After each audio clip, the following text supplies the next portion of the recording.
Dziś w odcinku kobieta zauważa w lombardzie tajemniczy kolczyk związany z jej przeszłością. On niestety nie ma pary, ale no jest taki ładny, że postanowiliśmy go wystawić. Proszę pani? Małgorzata kontaktuje się z byłą właścicielką wystawionego w lombardzie kolczyka. Do kogo? Romans Adka i nowej pracownicy Patrycji coraz bardziej przybiera na sile. Zostaw mnie! Zostaw mnie! Co? Adrian zostaje aresztowany przez policję. To jest jakaś pomyłka, no ona... Dobra, gościu, zamknij gębę, wsiadaj.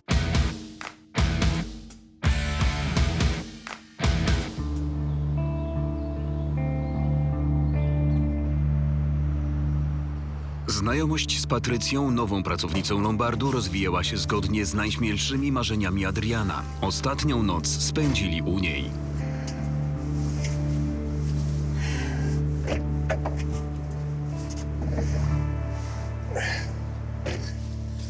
Czekaj. Zobacz, tutaj nikogo nie ma, nikt nas nie widzi. No i co? No i skoro nikt nas nie widzi, to możemy zrobić coś fajnego. Ej, Co, mówiłeś coś? nie, nic. No i znów spóźniłem się do pracy. No ale co miałem zrobić? Takie momenty to nadają życiu smak. Poirytowani klienci czekali na otwarcie Lombardu. Najmocniej państwa przepraszam za spóźnienie. Mieliśmy mały wypadek po drodze. Już 20 minut tutaj czekamy. No, siła wyższa. Złapaliśmy gumę. A panią chyba skądś kojarzy. Pani coś u nas rezerwowała, prawda? Pralkę. Za moje spóźnienie będzie dla państwa wszystkich rabacik. Zapraszam. Proszę.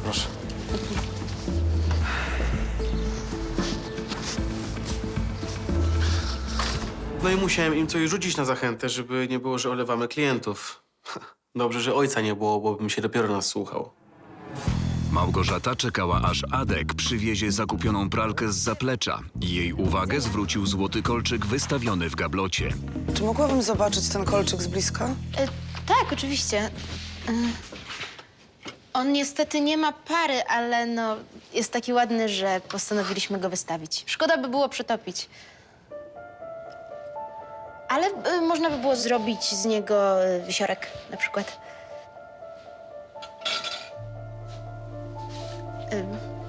Proszę pani? Coś się stało? Przepraszam. Jeszcze pralka, proszę pani. Mamo, dokąd idziesz? Jezus Maria. Pójdę za nim. Dobrze.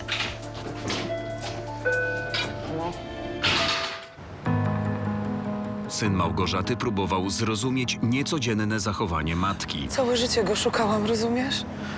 Nie, czego szukałaś? Kolczyka? Tak. I dawno już straciłam nadzieję. I nagle się znalazł identyczny. To nie może być przypadek. Ale jaki przypadek, mamo? Nie rozumiem, o co chodzi. O naszą rodzinę, Wiktor. I o moją przeszłość. Korzystając z tego, że w Lombardzie chwilowo nie było klientów, Adek i Patrycja zajęli się sobą. Myślałem, że mamy jakieś włamanie albo napad. No ale okazało się, że to był tylko Ziutek. Dzień dobry, panie kierowniku. No, rychło w czas, panie Ziutku. Miałem A co tu się stało? pewne trudności, ale już wszystko załatwione. Robota będzie zrobiona raz, dwa. No to do roboty, Ziutek.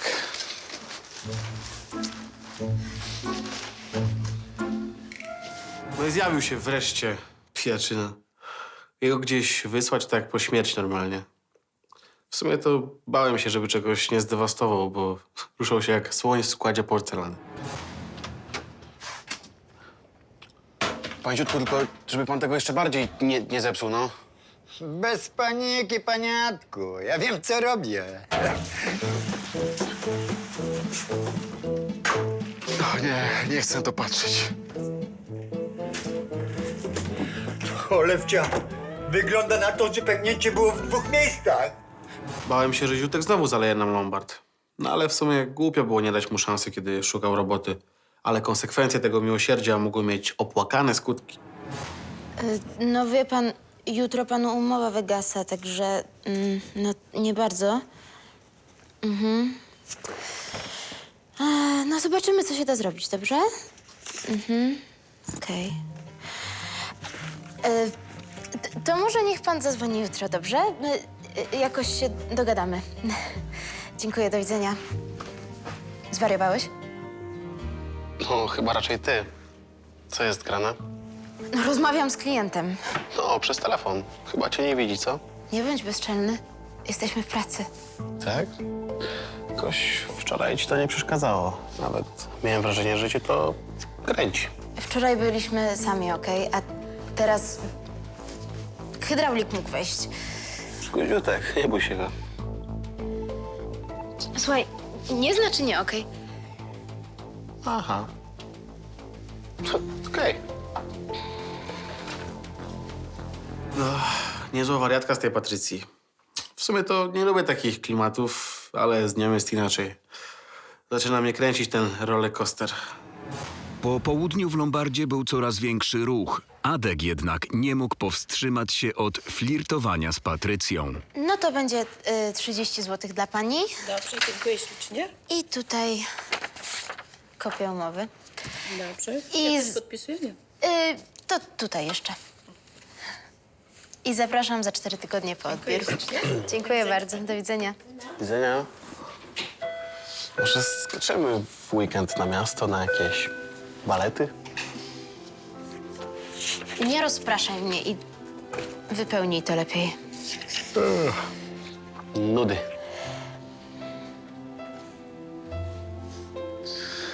Aha, to już wszystko jasne. Chcesz, żebym cię uwodził, tak? To jest ta gra. Patrycja normalnie ze mną grała. Ja byłem niemal pewny, że nie gniewała się na poważnie. Chętnie podjąłem wyzwanie. Małgosia wróciła do Lombardu, aby jeszcze raz obejrzeć kolczyk. O, mówiłem, że wróci. Pralka czeka na panią. Tak, dziękuję. I przepraszam, że ja rano wyszłam tak bez słowa. Nie szkodzi. Muszę wam coś pokazać. No, ale najpierw pralka, okej? Pralka może poczekać.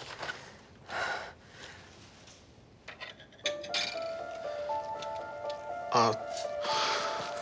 No gdzieś to już widziałem. No tak, u nas na wystawie. Mam prośbę. Czy możecie mnie państwo skontaktować z osobą, która wam sprzedała ten kolczyk? No ale to był zastaw.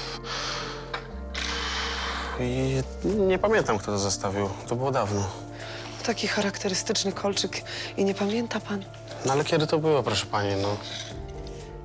Musi pan mieć dokumenty. Imię i nazwisko tej osoby. Mówi pani, że to było bardzo dawno temu. To jest dla mnie bardzo ważne. No ale wie pani co, no... Jest ochrona danych osobowych i nawet jakbym chciał, to... No nie mogę pani podać tego nazwiska. Nic pan nie rozumie. To jest najważniejsza rzecz w całym moim życiu. Spokojnie.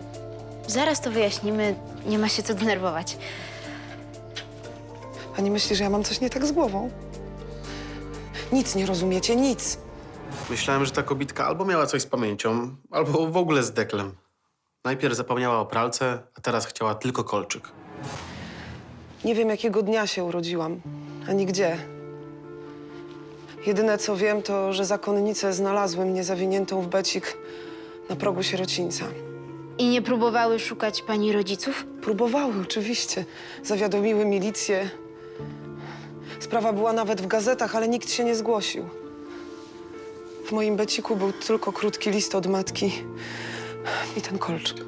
Ale nic pani nie wie, kim ona była i... no... dlaczego? Długo szukałam, ale nie odnalazłam jej ani ojca. Nie wiem nic. Ten kolczyk to jest jedyny ślad, jedyna pamiątka. Teraz rozumiecie? No, ale skąd pani w ogóle wie, że matka chciałaby, żeby pani ją odnalazła? Nie obchodzi mnie, czego ona chce. Ja chyba mam prawo wiedzieć. Tak, my musimy znaleźć tę umowę. Albo chociaż spróbować. Adek, Nie powinniśmy ujawniać danych klientów, no ale to chyba naprawdę była wyjątkowa sytuacja. Miałem tylko nadzieję, że nie będzie z tego żadnej hecy. Przepraszam za kłopot. Może ja poszukam. Nie, no nie trzeba, ale jeżeli tutaj nie będzie, no to już tylko u księgowej. Proszę, herbata dla pani. I dla ciebie. Jacy państwo są mili. Bardzo dziękuję. O, no i jest. Numer telefonu, dane. O Boże. Ale nie. Ja zadzwonię jako pracownik Lombardu.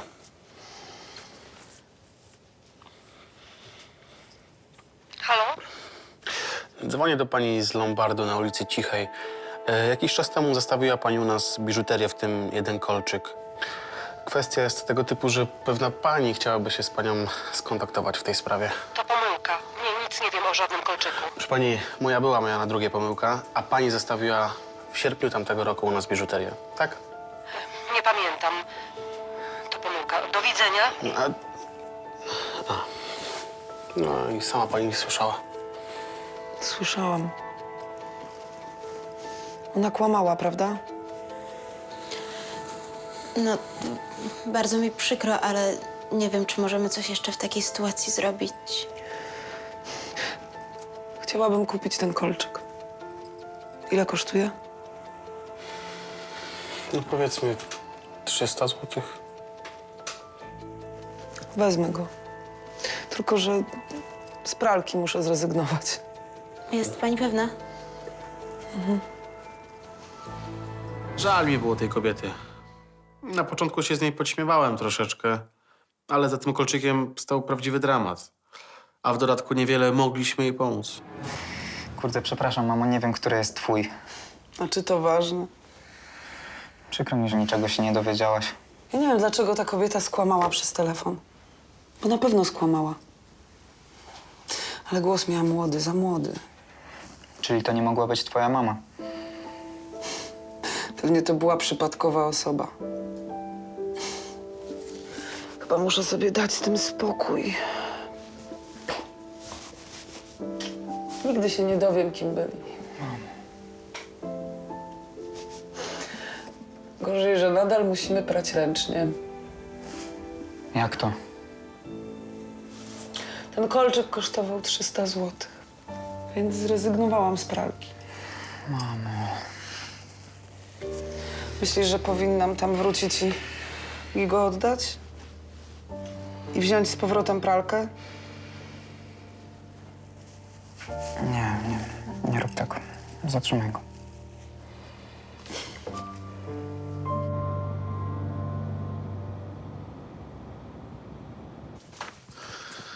Proszę bardzo. Ciasteczko, kawusia. No.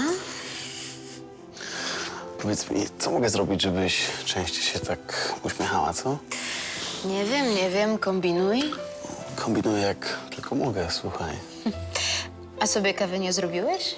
Nie, ja nie potrzebuję. Ty podnosisz mi ciśnienie.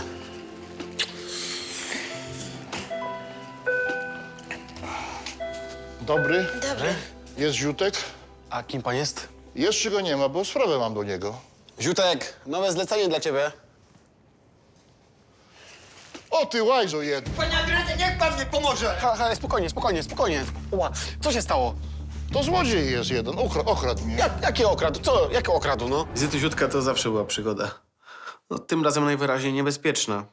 Ten Ziutek to bez kłopotów chyba nie umiał żyć.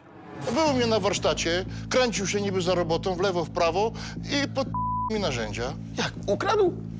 Zostawił cwaniak 20 zł, kaucji niby. A mi robota stoi. A skąd pan wiedział, że on tu będzie? No bo jego żona powiedziała mi, że tu jakąś fuchę u was robi. No dobra, ale przecież nie może pan tutaj stać cały wieczór u nas, no. Oddajcie mi moje narzędzia, to sobie pójdę. A skąd możemy wiedzieć, że to pana? Bo były podpisane. Frezarka, klucz francuski, szlifierka, rury. Dobra. Jak pan się nazywa? Stefan. Panie Stefanie, dogadajmy się, no. Ja panu oddam te wszystkie narzędzia, a pan niech Ziutka zostawi w spokoju. Ja już się nim zajmę. Na pewno? Na pewno. Okej. Spokojnie. Ja pierdzielę, no. Kolejny dzień nie mieliśmy wody, a Ziutek znowu coś przekombinował. Niech ja go tylko znajdę. W Lombardzie wciąż nie było wody, więc pracownicy musieli korzystać z toalety u sąsiadów. I co? Ziutek się pojawił? Nie.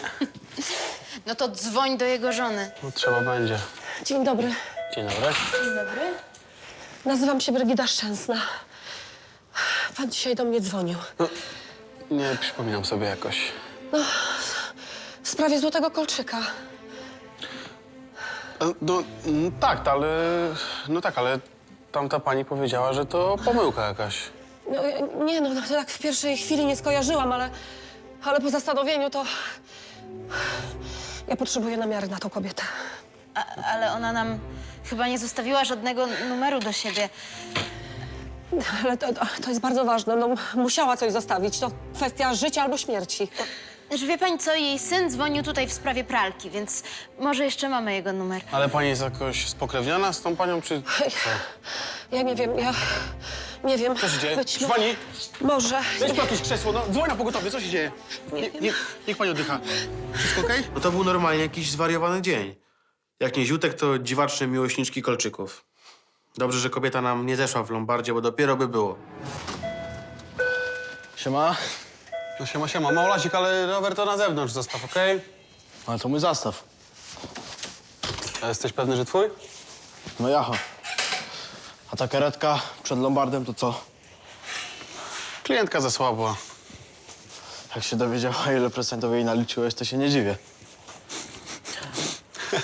Krystynka, ty mi tutaj nie śmieszkuj, tylko lepiej powiedz, komu zawinąłeś ten rower, To co? jest mój. Mam paragonik pokazać? Kolego, a czy ty w ogóle masz 18 lat? Mogę zobaczyć twój dowód? No jasne, że nie. To niech pani pierwsza pokaże. Słuchaj, młody. Adek, weź powiedz koleżance, że jestem waszym najlepszym klientem. Spokojnie, młody jest okej. Dobra, Krystynka, dam ci za niego... No, 200 ci dam, no. Nie no, co ty, za mało. Albo 200, albo wcale. Zaraz zamykamy, także szybka decyzja. No dobra, niech będzie. Wytłumaczyłem Patrycji, w czym rzecz z Krystkiem, no ale chyba go nie polubiła. Fakt, że był bezczelny, ale ja w sumie lubię takich drobnych cwaniaszków.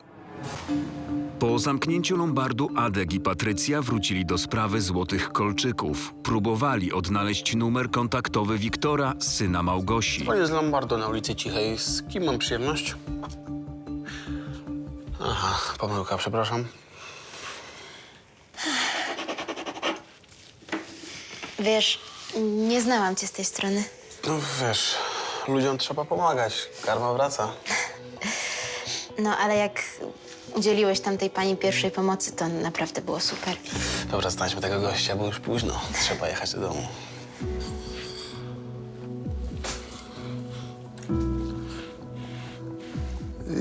Dzień dobry, z tej strony Adrian Barski. Dzwonię z Lombardu na ulicy Cichej. Czy pan Wiktor? O, jest super. Powiedziałem chłopakowi, że właścicielka kolczyka zmieniła zdanie i chce się z nim skontaktować. Podałem mu nazwisko pani Brygidy i do którego szpitala ją zabrano.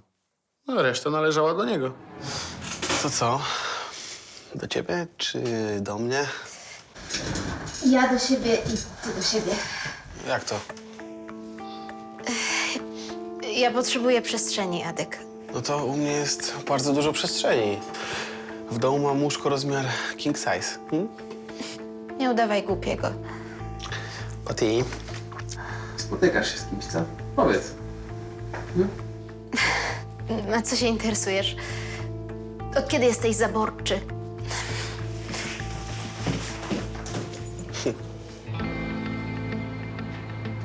Po przejściu niezbędnych badań Brygida została wypisana do domu. W tym czasie Małgosia i Wiktor pojawili się w szpitalu. Szukam pani Brygidy Szczęsnej. A to tamta pani jest właśnie wypis dostała. Przepraszam, proszę pani.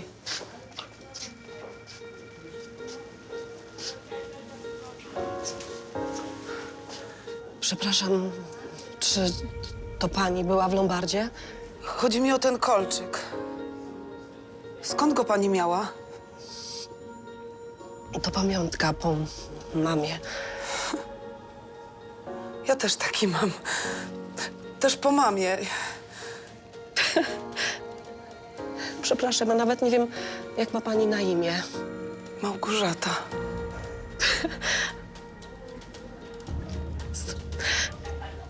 Jest pani bardzo do niej podobna. Do kogo? Do naszej mamy.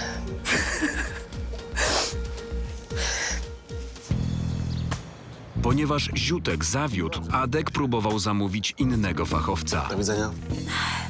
I co? No co, no nie mają wolnych terminów albo krzyczą jakieś kosmiczne ceny. Adek, ale ile my jeszcze nie będziemy mieć wody? Tak się nie da pracować. Ale co ja ci zrobię? No nie wiem. Wyczaruj. Wyczaruj? Nie wyczarowałeś swoje. Dobry. No, jest Ziutek, no. No i co to gamoniu, możesz mi wyjaśnić? Panie Jacku, nie trzeba, on już dostał ode mnie. Przepraszam, no, bardzo mi przykro. No, Ty się nie odzywaj. Ja się staram, robotę ci znalazłam, a ty jak zwykle szukasz pretekstu. Dobrze, pani Grażynko, mi zależy tylko na tym, żeby on te rury naprawił, więc smykaj do roboty. się robić, szefuniu. Już lecę. Złota rączka. Gamoń. A skąd miał narzędzia? Pożyczyłam na swoje konto. Z tym nicponiem to gorzej niż z dzieckiem. No to do widzenia, panie Jacku, do widzenia. Do widzenia. widzenia. Ziutek ma szczęście, bo nikogo nie mogłem znaleźć. Inaczej bym go nie wziął. No, są chyba jakieś granice wyrozumiałości.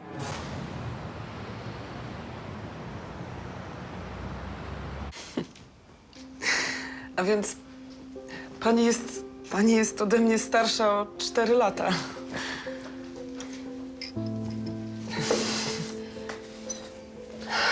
Mówmy sobie na ty. Małgosiu. Czy ty też wychowałaś się w domu dziecka?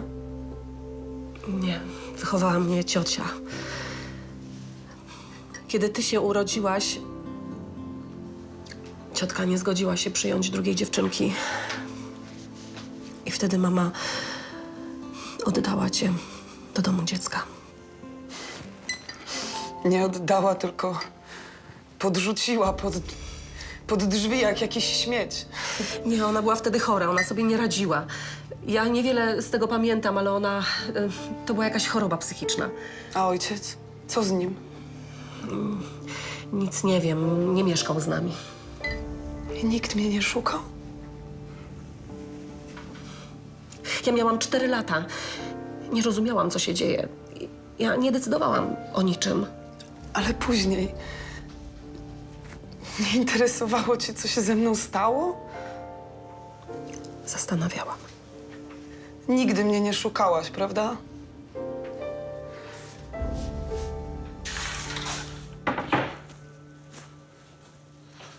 No, tu się schowałaś. Co robisz? Parzę kawę i mam ciasto, żeby nam się milej pracowało. No, ja uwielbiam, jak tak o mnie dbasz. Mogę zadbać jeszcze lepiej. Wiesz co? Chyba studiowałaś medycynę, co? Tak? Czemu? No, podnosisz mi ciśnienie.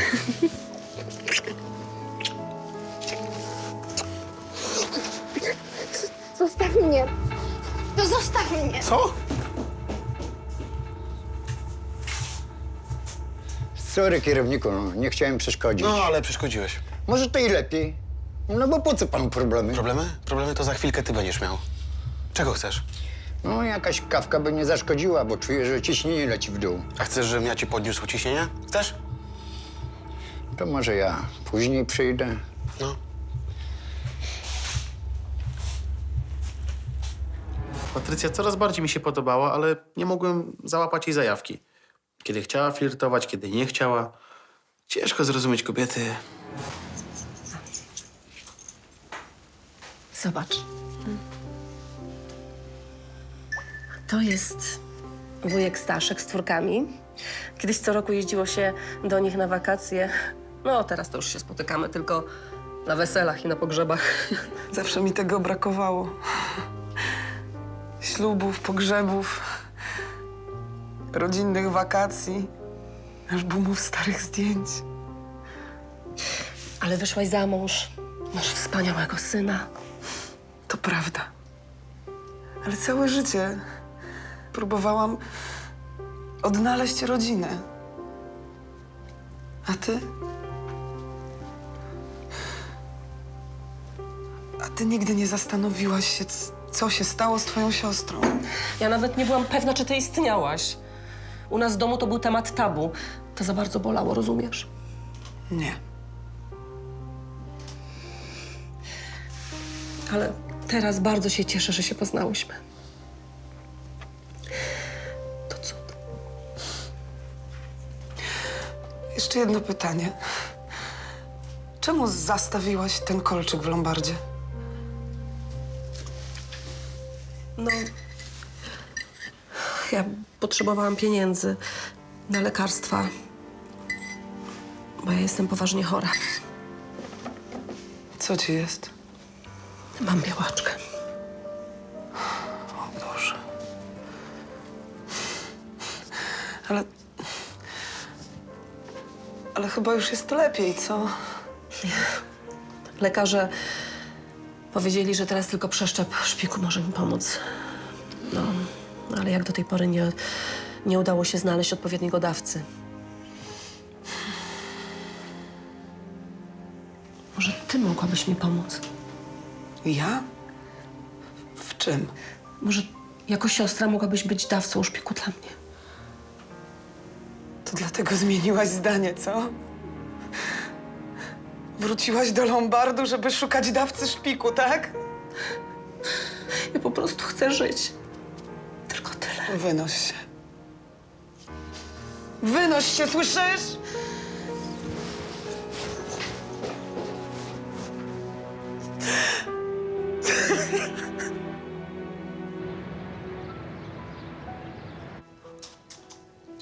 Patrycja, no, Ziutkiem się nie przejmuj. Swój człowiek będzie trzymał buzię na kłódkę. Ale ty naprawdę nie rozumiesz, że mi to przeszkadza. Ja się z tym źle czuję, że jakiś obcy facet nas widzi razem w pracy. Ale to jest mój Lombard, ja tutaj rządzę, a on nic nikomu nie powie. Możesz to zrozumieć? No nie rozumiesz. Wiesz co, trzymaj łapę z daleka ode mnie, okej? No chyba naprawdę nie rozumiem. Masz jakiś problem ze sobą, dziewczyną? Ziutek, wszystko w porządku? Się pracuje, panie Jadku. To jest hałas, no. Co pan taki elektryczny? No bo z tobą to nigdy nic nie wiadomo. No, ale panie Jadku, kawka nie zaszkodzi, no. Nie będę ci żadnej kawy parzył. To ja zaparzę. Dziękuję. Bądź mądry i pisz wiersze. Niezły miałem zestaw w Lombardzie. Panna z fochem i Ziutek kombinator. Po wyjściu Brygidy Małgorzata nie potrafiła uspokoić emocji. Mamo, nie płacz już. Mamo, proszę, nie płacz już. Przepraszam. Nie masz za co przepraszać. Kiedy byłam małą dziewczynką, mama wyrzuciła mnie jak jakiś śmieć. Wyrzuciła po prostu, a teraz co? Siostra traktuje mnie jak magazyn części zamiennych i to ma być rodzina. Przecież masz prawdziwą rodzinę, która cię kocha.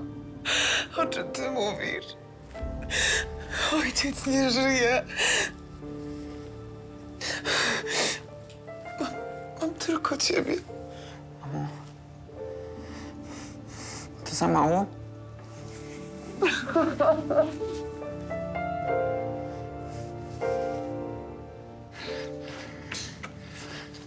No, na dzisiaj fajrant. No, to pani Ziutek, to pani idzie prościutko do domu, tylko nie na wódkę. Się wie, no. Dobranoc. Cześć. Dobranoc. Następnego dnia Ziutek stawił się punktualnie do pracy. Zadomowił się już i czuł w Lombardzie jak u siebie. Co pan tutaj tak majstruje? Przecież usterka jest w łazience. Kawę sobie zaparzyłem. Panu też zaparzyć? A może by tak zapytać, czy można się poczęstować? Co? To tylko kawa, no. Muszę się wzmocnić, bo jak rury źle przykręcę, to może być większy kłopot. Większy kłopot to będziesz miał, jak nie przestaniesz marudzić, wiesz? A wie pan, że jest rynek pracownika, a nie pracodawcy? Rąk do pracy brakuje. Bardzo dobre podejście, panie Ziutku. Tak trzymać.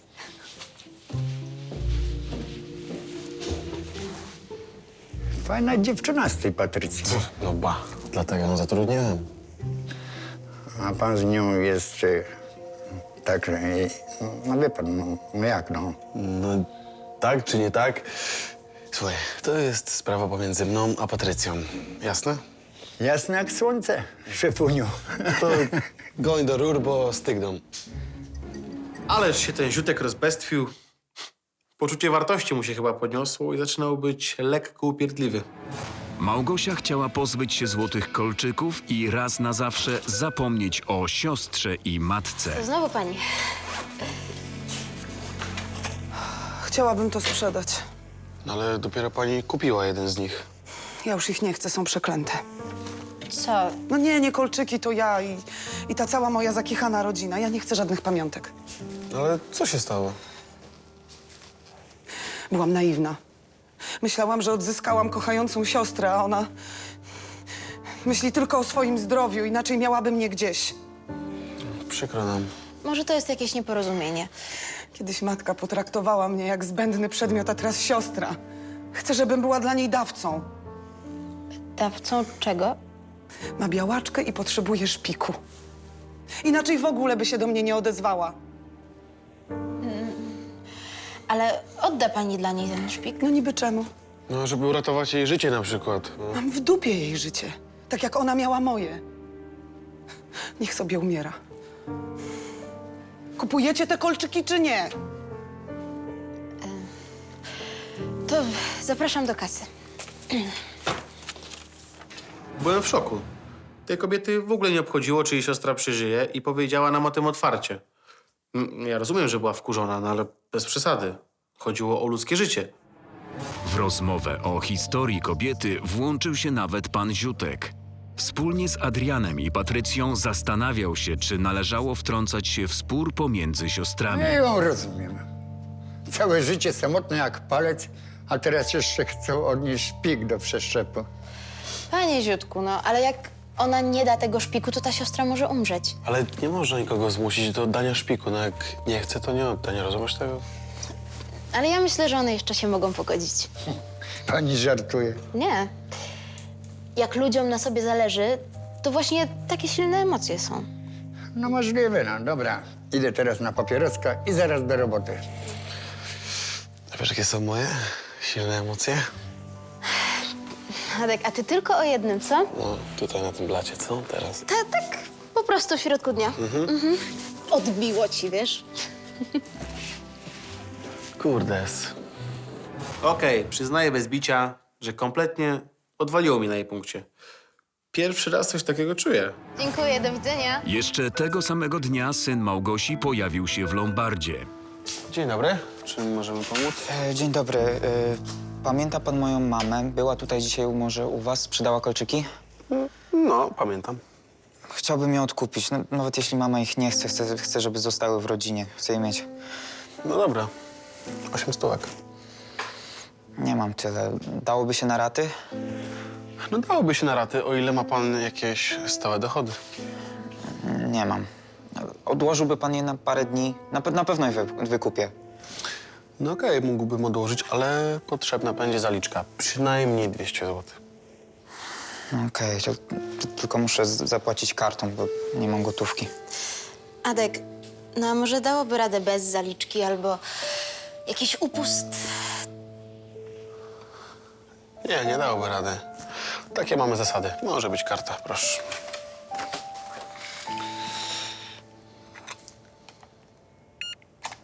Biznes jest biznes, jak to mówią. No a jeżeli chłopaka tak obchodzą pamiątki rodzinne, no to niech płaci. No i co, ładnie to tak? Dzień dobry. O co ci chodzi? No o te kolczyki. No, policzyłeś chłopakowi niezłą prowizję. Patty? Ty chyba o czymś się zapomniałaś, wiesz? No, to ja tu jestem szefem i ja decyduję, komu dam i jaką prowizję. Okej?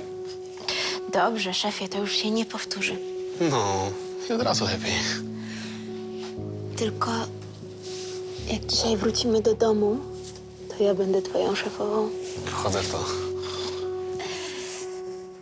W czym pani pomóc? Patrycja chyba rzuciła na mnie jakiś urok.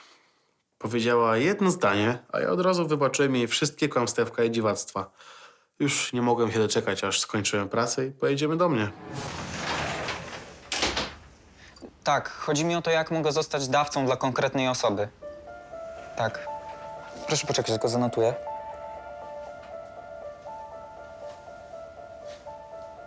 Aha. Dziękuję. A gdzie ty dzwoniłeś, Wiktor? Na infolinię. Dowiedzieć się, jak mogę zostać dawcą szpiku dla ciotki.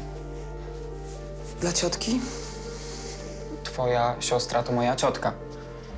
Chcę spróbować, mamo, przebadać się i oddać szpik, jeśli to tylko możliwe. Mamo, nie możemy się tak od niej odwrócić. Ona mogła. Ale ty taka nie jesteś, ani ja. Musimy dać jej szansę. I sobie też. Wiktor. Okej, mamo, muszę jechać. Jakby co, jadę do kliniki, oddać krew do badania. Krew? A to nie jest ten, no, wymaz z policzka. Tak mi powiedzieli na infolinii. Zaczekaj.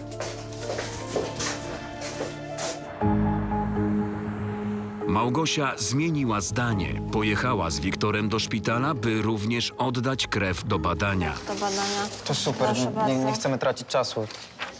To ja może pójdę po dokument, dobrze? Jaki w tym aspirynę. Co wy tutaj robicie? To, co trzeba. To znaczy? Badamy się. Może któryś z nas będzie mogło oddać dla ciebie szpik. Dziękuję. I przepraszam, Małgosiu. Strasznie mi wstyd. To ja ciebie przepraszam.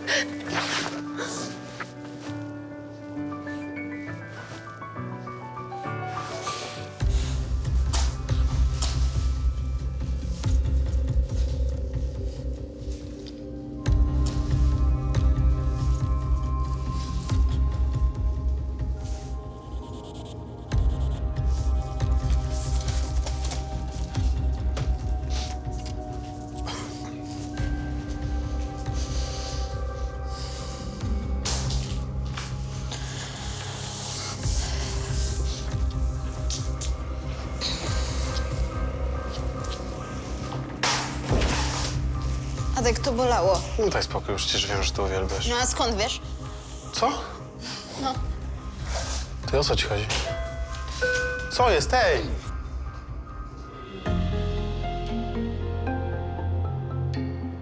Dzień dobry.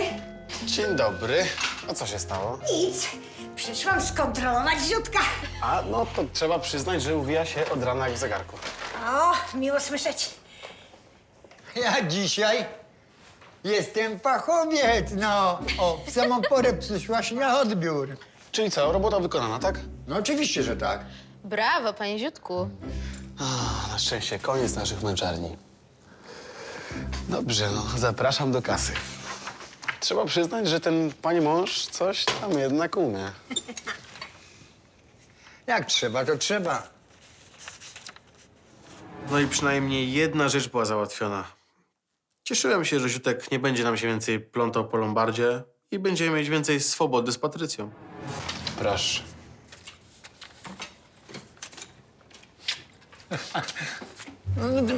No co ty, Grażynka, no przecież to moja wypłata, no. I grzecznie oddajesz ją żonie jak przykładny mąż. I maszerujesz do domu. No dobrze, nie. Ja jeszcze muszę wziąć narzędzia, posprzątać ten. No ty idź do domu, a ja na to dojdę, no. No to idę, bo i tak bez pieniędzy nigdzie nie poleziesz. No Do oczywiście, widzenia. no. Do widzenia. No, to musiało boleć. Dobry wieczór. Wieczór. Dobry wieczór. Miło panie widzieć. I to razem i w zgodzie. Przepraszam za to zamieszanie, ale chciałybyśmy wykupić nasze kolczyki.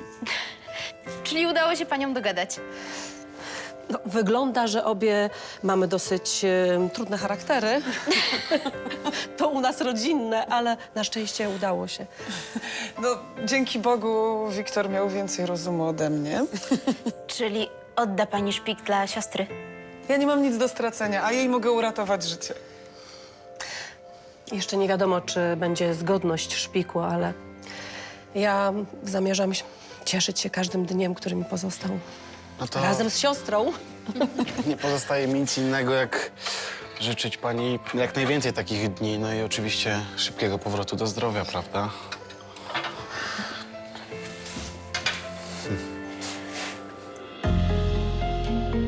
Adek nie mógł się doczekać zamknięcia Lombardu.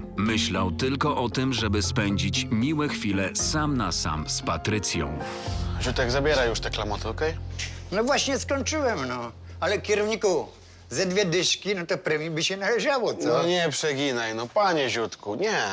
No dobra, tylko pytam, no. Biorę swoje klamoty i idę. Co? Gotowa? A na co? Ze mną na wszystko. Tak. No, jestem gotowa.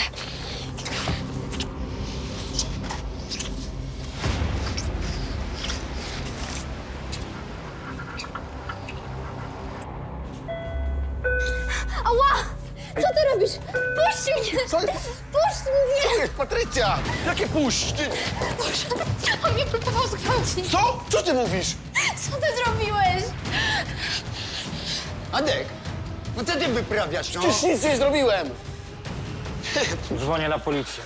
Nie, takie żarty. To był normalnie jakiś czeski film.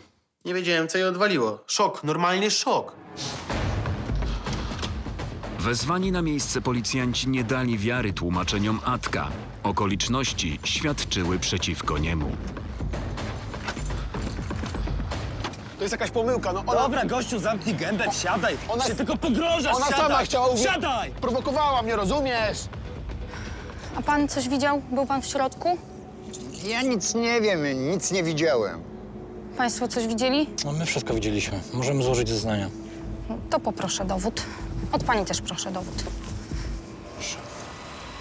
W następnym odcinku roztargniony klient zostawia swoje dziecko w lombardzie. Nawet nie wiemy, jak ma na imię. Coś mówił. Mówił, że Kubusia musi do żłobka zawieźć. No. Kubuś jestem, tak? Niedobry tata zostawił. Angelika jest śledzona przez podejrzaną osobę. Wytrzymasz jeszcze troszkę bez rodziców, co? Angelika zakłada konto na portalu randkowym. Trochę się pochyl, wiesz, tak, oczy do przodu, trochę usta takie... I przygryźć wargę. To jest takie, że niby sexy, nie? Więcej informacji o serialu na naszej stronie, na Facebooku i Instagramie.